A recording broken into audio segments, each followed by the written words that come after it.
താളത്തിനനുസരിച്ച് കരങ്ങളടിച്ച് കൈകൾ കൊട്ടി ഒരുമിച്ച് പാടി പ്രാർത്ഥിക്കാം.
Price the Lord. ഹല്ലേലൂയ. പ്രിയപ്പെട്ടവരെ, നിങ്ങൾക്ക് സുഖമാണോ? എന്നതാ ചേട്ടാ, ഞാൻ 1-ാം ദിവസം തൊട്ട് പഠിപ്പിച്ചതല്ലേ. നമ്മളോട് ആരെങ്കിലും സുഖമാണോ എന്ന് ചോദിച്ചു കഴിഞ്ഞാൽ നമ്മൾ എന്താണ് പറയേണ്ടത്? ദൈവകൃപയാൽ സുഖമായിരിക്കുന്നു. Price the Lord. ഹല്ലേലൂയ. ചില ആളുകളൊന്നും പള്ളി കയറുന്നില്ലെന്നൊരു പരാതി ഉണ്ടായിരുന്നു. അതുകൊണ്ട് ഇന്ന് പള്ളി കയറ്റിയിരുത്തിക്കൊണ്ട് ശുശ്രൂഷ നടത്തിയ ആ പ്രശ്നത്തിന് പരിഹാരം കണ്ടെത്തുവാണ്. Praise the Lord. ഹല്ലേലൂയ.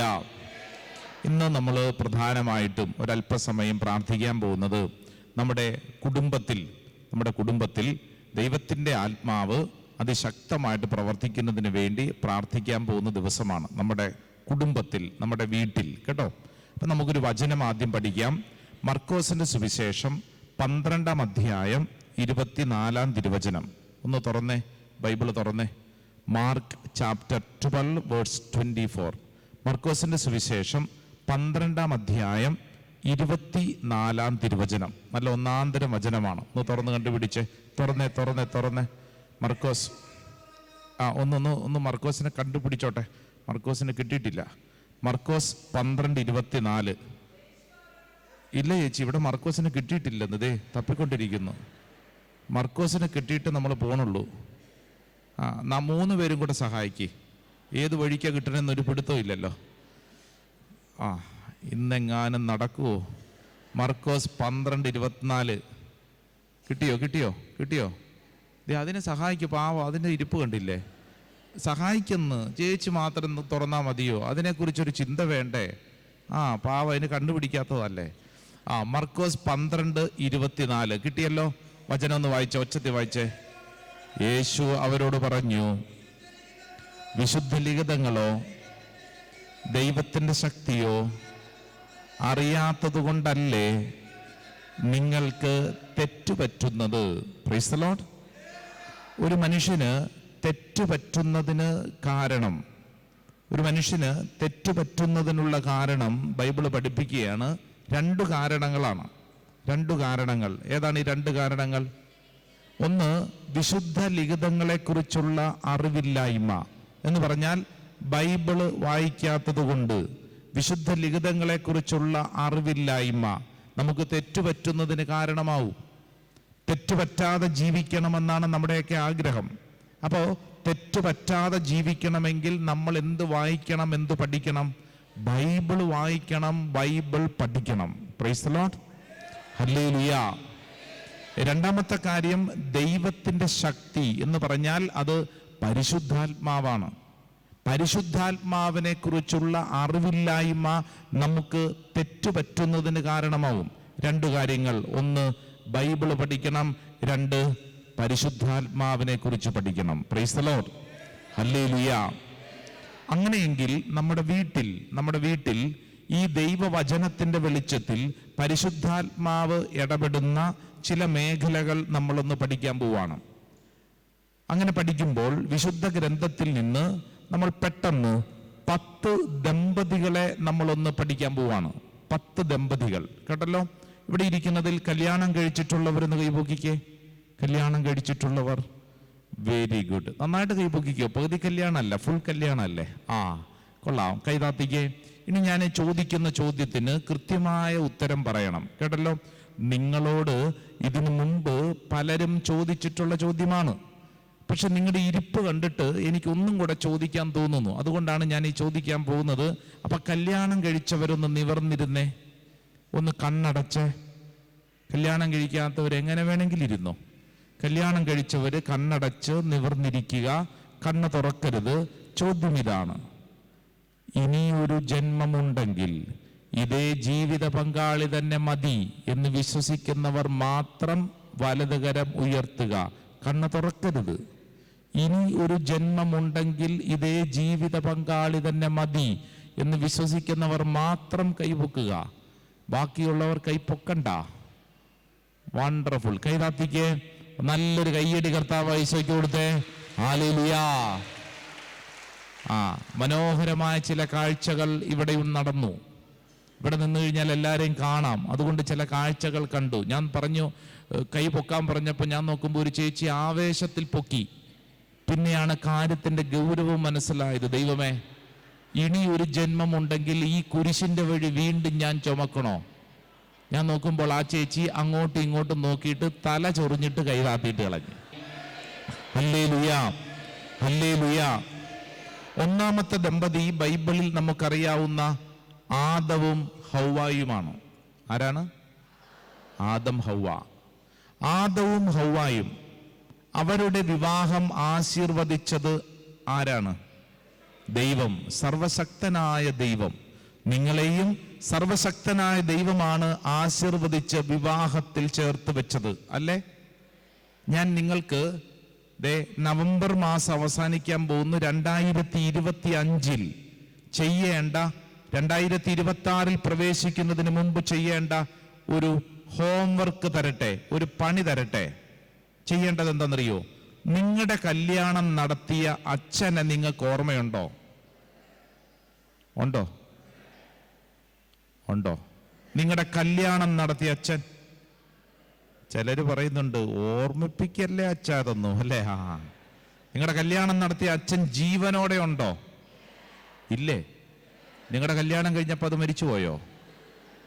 നിങ്ങളുടെ വിവാഹം ആശീർവദിച്ച വൈദികൻ ചിലരുടെയൊക്കെ പ്രായമായിട്ടുണ്ടാവും. ഇങ്ങോട്ട് നോക്കിക്കേ, ജീവനോടെ ഉണ്ടെങ്കിൽ നിങ്ങൾ എവിടെയാണെന്ന് കണ്ടുപിടിച്ച് ഈ 2025 അവസാനിക്കുന്നതിന് മുമ്പ് പ്രായമായിട്ടുണ്ടാവും. ഒന്ന് പോയി ഒന്ന് കാണണം, എന്നിട്ടൊരു ബ്ലെസ്സിങ് മേടിക്കണം. പിടികിട്ടിയോ? ഒറ്റയ്ക്കല്ല, ഭാര്യയും ഭർത്താവും. പോകാൻ പറ്റിയില്ലെങ്കിലും ഫോണിലൂടെയെങ്കിലും കോണ്ടാക്ട് ചെയ്യണം. എന്നിട്ട് അച്ഛനോട് പറയണം, അച്ഛാ, അച്ഛൻ ഓർമ്മയുണ്ടെന്ന് അറിഞ്ഞുകൂടാ, ഇത്ര വർഷം ഇത്ര തീയതി ഞങ്ങളുടെ കല്യാണം നടത്തിയത് അച്ഛനാണ്. അച്ഛൻ ഞങ്ങൾക്ക് വേണ്ടി പ്രാർത്ഥിക്കണം. അച്ഛനോട് പറയണം. കാരണം നിങ്ങൾക്ക് വേണ്ടി ഒരു വൈദികനായ അൾത്താരയിൽ നിന്ന് കൂദാശ പരികർമ്മം ചെയ്ത് നിങ്ങളെ അനുഗ്രഹിച്ച ഒരു വൈദികൻ, സർവശക്തനായ ദൈവനാമത്തിലാണ് അച്ഛൻ അവിടെ നിന്ന് നിങ്ങൾക്ക് വേണ്ടി പ്രാർത്ഥിച്ചത്. അപ്പൊ നിങ്ങൾ അച്ഛൻ മരിച്ചുപോയെങ്കിൽ നവംബർ മാസം അവസാനിക്കുന്നതിന് മുമ്പ് നിങ്ങൾ പരിശുദ്ധ കുർബാനയിൽ അച്ഛന് വേണ്ടി പ്രാർത്ഥിക്കണം. മരിച്ചിട്ടില്ല, ജീവനോടെ ഉണ്ടെങ്കിൽ എവിടെയാണെന്ന് കണ്ടുപിടിക്കണം. അപ്പൊ ചില അച്ഛന്മാര്, നമ്മുടെ രൂപതയിൽ അച്ഛന്മാർ എവിടെയാണെന്നൊന്നും അറിയത്തില്ലെങ്കിൽ നമ്മുടെ പ്രിയപ്പെട്ട വികാരി അച്ഛൻ്റെ അടുക്കൽ പോയി ചോദിക്കണം, അച്ഛാ ഇന്ന അച്ഛൻ ഇവിടെയുണ്ട്. അപ്പൊ അച്ഛൻ പറഞ്ഞു തരും.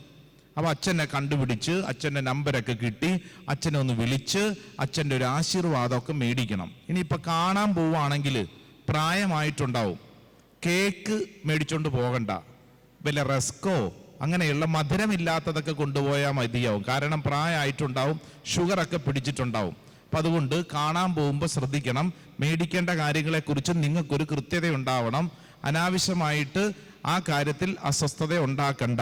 ശ്രദ്ധ പറഞ്ഞ ഹല്ലേലൂയ, ഹല്ലേലൂയ. അപ്പൊ നമ്മൾ ശ്രദ്ധിക്കേണ്ട ഒരു കാര്യം, നിങ്ങളുടെ വിവാഹം ആശീർവദിച്ച സർവശക്തനായ ദൈവം ഒരു വൈദികനിലൂടെ അന്ന് നിങ്ങൾക്ക് ചില കാര്യങ്ങൾ ക്രമീകരിച്ചു തന്നിരുന്നു. ഒരു വിവാഹത്തിൽ രണ്ടുപേര് ഒരുമിച്ച് ചേർക്കപ്പെടുന്നു, അല്ലേ? രണ്ടുപേര് ഒരുമിച്ച് ചേർക്കപ്പെടുന്നു. എന്നാൽ കത്തോലിക്ക തിരുസഭ പറയുന്നത് രണ്ടുപേരല്ല, 3 പേരാണ് ഒരു വിവാഹത്തിൽ ചേർക്കപ്പെടുന്നത്. അപ്പൊ ചോദ്യം, ആരാണാവോ ഈ മൂന്നാമത്താള്? ആരാ മൂന്നാമത്താള്? ഫോട്ടോഗ്രാഫർ ആണോ? പാട്ടുകാരാണോ? ബ്യൂട്ടീഷ്യനാണോ? അല്ല. ആരാണ്? ഫുൾട്ടൻ ജെ ഷീൻ എന്ന് പറയുന്ന ഒരു ദൈവശാസ്ത്രജ്ഞനുണ്ട്. ആരാണ്? ഷീൻ എന്ന് പറഞ്ഞാൽ മതി. ഏതാണ്? ഷീൻ. ഫുൾട്ടൻ ജെ ഷീൻ എന്നാണ് മൊത്തം പേര്. സൂക്ഷിച്ചു പറഞ്ഞാൽ അത് വെപ്പ് പല്ല് വെച്ചവരൊക്കെ സൂക്ഷിച്ചു പറയണം, തെറിച്ചു പോവും. ഫുൾട്ടൻ ജെ ഷീൻ എന്ന് പറയുന്ന ഒരു ദൈവശാസ്ത്രജ്ഞൻ, അമേരിക്കൻ ദൈവശാസ്ത്രജ്ഞനാണ്. അദ്ദേഹത്തിൻ്റെ ഒരു പുസ്തകം തന്നെയുണ്ട്, വിവാഹത്തിൽ 3 പേർ. വിവാഹത്തിൽ 3 പേർ, ഭാര്യയും ഭർത്താവും ചേർക്കപ്പെടുന്നത് പരിശുദ്ധാത്മാവിലാണ്. ഹല്ലേലൂയ. ആദത്തെയും ഹവ്വായെയും ദൈവം ചേർത്ത് വെച്ചത് ദൈവ സാന്നിധ്യത്തിലാണ്. 2 പേരെയും ചേർത്ത് വെച്ചുകൊണ്ട് ദൈവം പറഞ്ഞു, ഇനി മുതൽ നിങ്ങൾ 2 അല്ല 1. ആഹാ, ഇനി മുതൽ നിങ്ങൾ 2 അല്ല 1. ഈ കണക്ക് നമ്മൾ പഠിച്ചിട്ടില്ലല്ലോ. നമ്മൾ പഠിച്ച കണക്ക് ഏതാ? 1 കൂടെ കൂട്ടിയാൽ എത്ര കിട്ടും? 2 കിട്ടും അല്ലേ? സ്കൂളിലൊക്കെ പോയിട്ടില്ലേ? 2 2 4 4 8 8 16 16 32 32 64 64 128 128. ചിലര് 2 2 4 4 കഴിഞ്ഞിട്ട് ഇങ്ങനെ ഇരിക്കുവാണ്. അല്ലേ? പണ്ട് നമ്മൾ സ്കൂളിലൊക്കെ പഠിച്ചില്ലേ, എഞ്ചുപടി? കണക്കാണ്, കണക്ക്.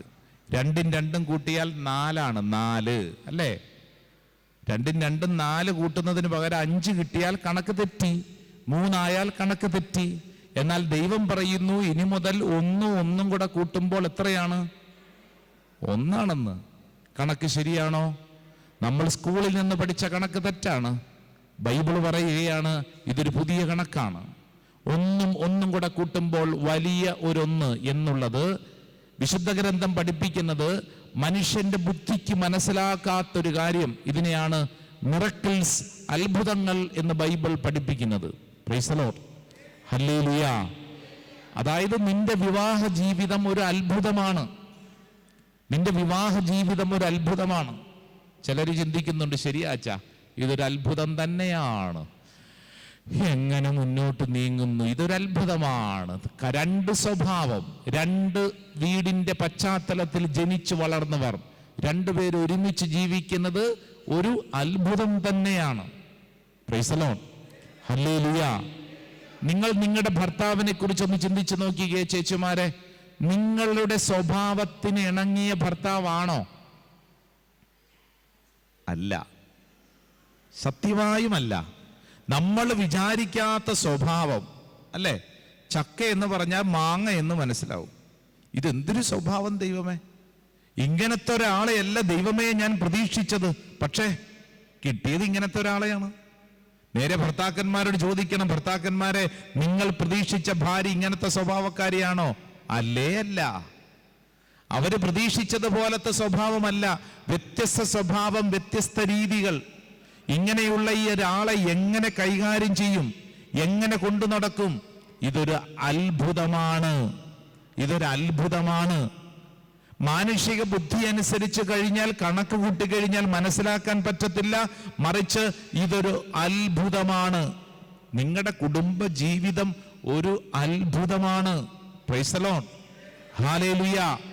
അടുത്തിരിക്കുന്ന ആളോട് പറഞ്ഞ, നിന്റെ കുടുംബ ജീവിതം ഒരു അത്ഭുതമാണ്. പറഞ്ഞു കൊടുക്ക് ചേച്ചി, നിന്റെ കുടുംബ ജീവിതം ഒരു അത്ഭുതമാണ്.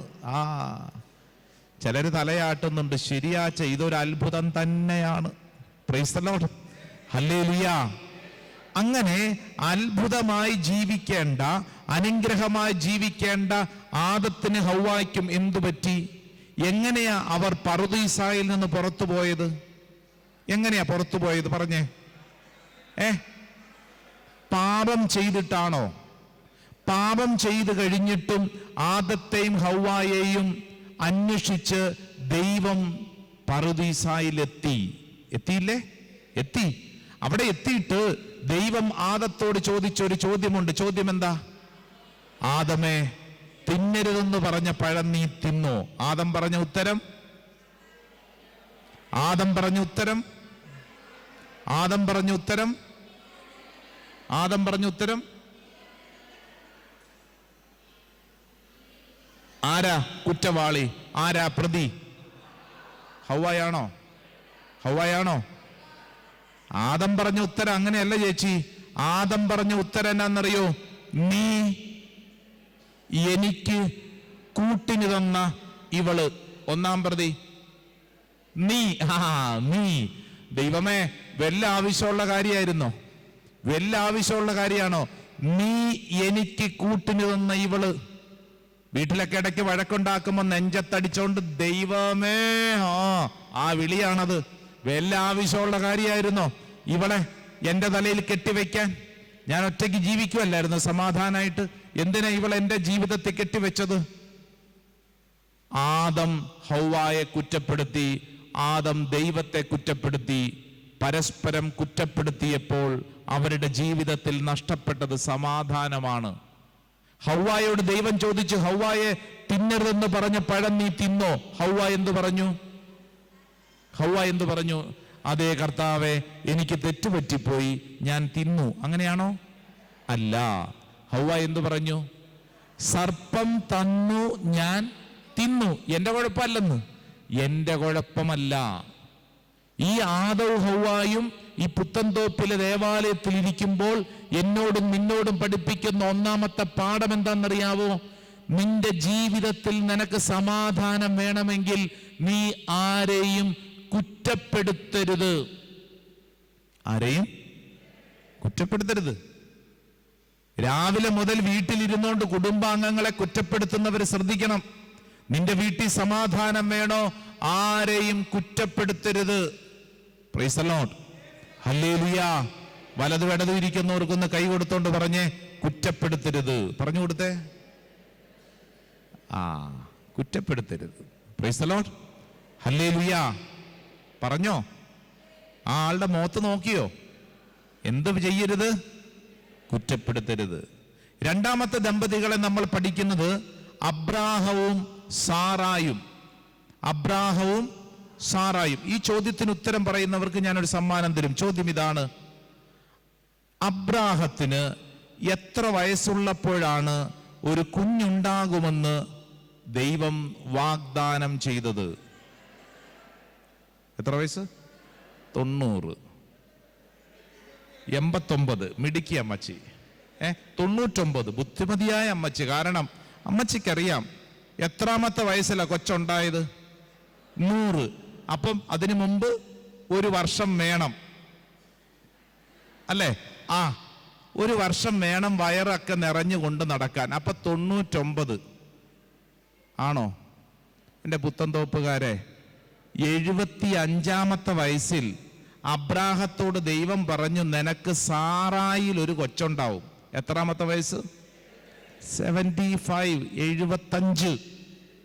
75-ാമത്തെ വയസ്സിൽ അബ്രാഹത്തിനൊരു വാഗ്ദാനം കൊടുത്തു, നിനക്കൊരു കൊച്ചുണ്ടാകും. ആരിൽ? സാറായിൽ. 75, 76, 77, 78, 79. സാറാമ്മ എണ്ണി എണ്ണി എണ്ണി എണ്ണി കാത്തിരിക്കുന്നു. 85ആയി, 90ആയി. എഴുന്നേറ്റ് നടക്കാൻ മേല, വല്ലാത്തൊരു ഭാരം. ഇനി എനിക്ക് പ്രസവിക്കാൻ പറ്റുമോ? എഴുന്നേറ്റ് നടക്കാൻ പോലും പറ്റുന്നില്ല. ഇനി എങ്ങനെ ഒരു കൊച്ചുണ്ടാകും? അപ്പോൾ സാറാമ്മയുടെ തലയിൽ ഒരു ബുദ്ധി ഉദിച്ചു. എന്നിലേതായാലും കൊച്ചുണ്ടാവാൻ സാധ്യതയില്ല. അങ്ങനെയാണെങ്കിൽ ദാസിയായ ഹാഗാറിൽ ഒരു കൊച്ചുണ്ടാവട്ടെ.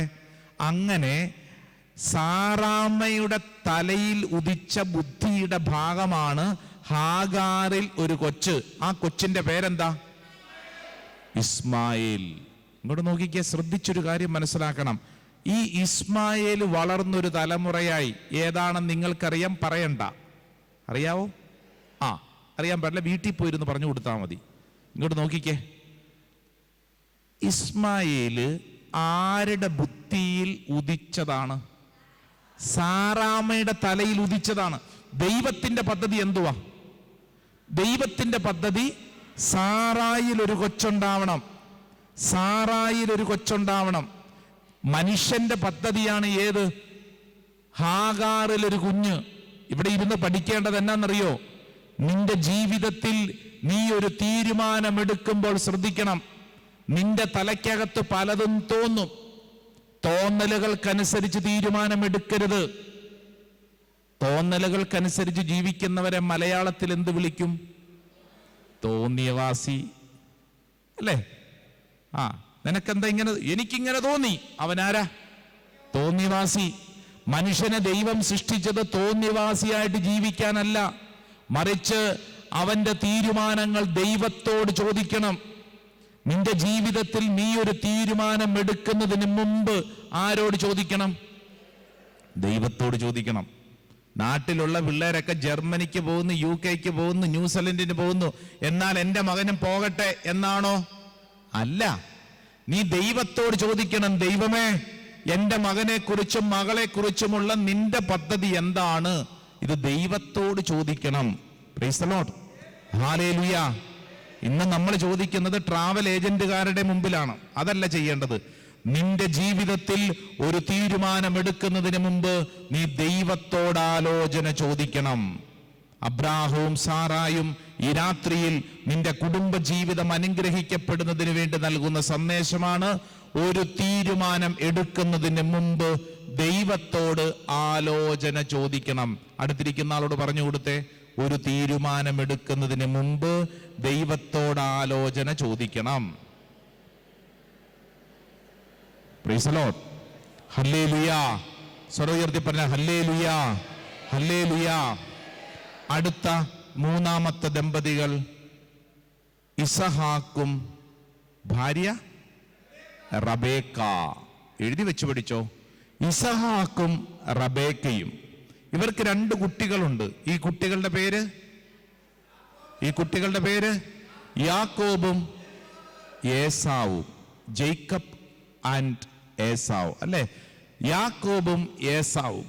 ബൈബിൾ വായിക്കുമ്പോൾ ബൈബിളിൽ ഇങ്ങനെ എഴുതി വെച്ചിട്ടുണ്ട്, ഈ 2 കുട്ടികളിൽ ഒരു കുട്ടിയോട് അമ്മ റബേക്കയ്ക്ക് സ്നേഹം, പ്രത്യേകമായ സ്നേഹം കൂടുതലായിരുന്നു. പക്ഷപാതപരമായി സ്നേഹിച്ചു. ആരെ? യാക്കോബിനെ. മൂത്തവനേക്കാളധികം ഇളയവനെ അമ്മ സ്നേഹിച്ചു. അങ്ങനെയാണ് യാക്കോബ് ഫാൻസി ഡ്രസ്സൊക്കെ നടത്തി ചേട്ടന് കിട്ടേണ്ട അനുഗ്രഹം പിടിച്ചു മേടിച്ച് ആ ദേശത്തു നിന്നൊക്കെ പോകുന്നത്. അങ്ങനെ ചതിക്കൊക്കെ കൂട്ടുനിന്ന ആളാരാണ്? അമ്മ. എൻ്റെ പ്രിയപ്പെട്ട മാതാപിതാക്കളെ ശ്രദ്ധിക്കണം. ഇന്നത്തെ കാലഘട്ടം ഒന്നങ്ങോട്ട് മാറി, തലമുറയൊന്നങ്ങോട്ട് മാറി. പ്രത്യേകിച്ച് ഈ കാലഘട്ടത്തിൽ ശ്രദ്ധിക്കണം. നിങ്ങൾക്ക് 2 കുട്ടികളുള്ളെങ്കിൽ ഈ 2 കുട്ടികളെയും ഒരുപോലെ സ്നേഹിച്ചോണം. പക്ഷപാതപരമായി സ്നേഹിക്കരുത്. നിങ്ങൾക്ക് ചിലപ്പോൾ 2 or 3 കുട്ടികളൊക്കെ ഉണ്ടാവും. ഉള്ള കുട്ടികൾക്ക് 3നും 3 സ്വഭാവമായിരിക്കും അല്ലേ? ഒരെണ്ണത്തോട് ഇങ്ങോട്ട് വരാൻ പറഞ്ഞാൽ അത് അങ്ങോട്ട് പോവും അല്ലേ? കണ്ടാ, ഒരെണ്ണം എഴുന്നേറ്റ് നിൽക്കുന്നു, ഒരെണ്ണം ഇരിക്കുന്നു. മിടുക്കൻ വന്നല്ലോ, അത് തന്നെ വലിയ കാര്യം. ഇങ്ങോട്ട് നോക്കിക്കേ, ഒരെണ്ണം പഠിക്കും, ഒരെണ്ണം പഠിക്കുകയില്ല. ഒരെണ്ണം പള്ളിയിൽ പോകും, ഒരെണ്ണം പള്ളിയിൽ പോവുകയില്ല. അങ്ങനെയല്ലേ വീട്ടില്? 3നും 3 സ്വഭാവമല്ലേ? 2നും 2 സ്വഭാവമല്ലേ? ആണല്ലോ. കഴിവില്ല എന്നും പറഞ്ഞ്, ബുദ്ധിയില്ല എന്നും പറഞ്ഞ് നമ്മൾ ആരെയും മാറ്റി നിർത്തരുത്. അങ്ങനെ ചെയ്താൽ പിന്നീട് നമുക്ക് ഭാരമുണ്ടാകും. പക്ഷപാതപരമായി സ്നേഹിക്കരുത്. Praise the Lord.